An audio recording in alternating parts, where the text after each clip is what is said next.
मेरा नाम साइमा बानो मंसूरी है और मैं 7C की बच्ची हूँ। मेरे सर का नाम अंसारी अखलाक अहमद है और मेरे स्कूल का नाम Shivaji Nagar municipal Urdu school number 9 है। आखिरी गुलाब। यूँ तो अयाज चेहरे से निहायत मासूम नजर आता था, मगर था शरारत का पुतला।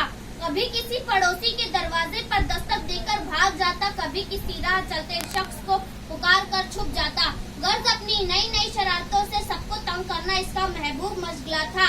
खास तौर पर पड़ोस में रहने वाली नसीबा दादी को तो वो अक्सर परेशान करता।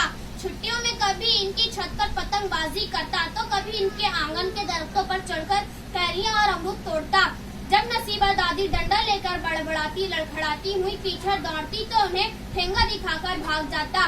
बूढ़ी नसीबा दादी अपने घर में अकेली थी। इनके शौहर का इंतकाल हुए मुद्दत हो चुकी थी।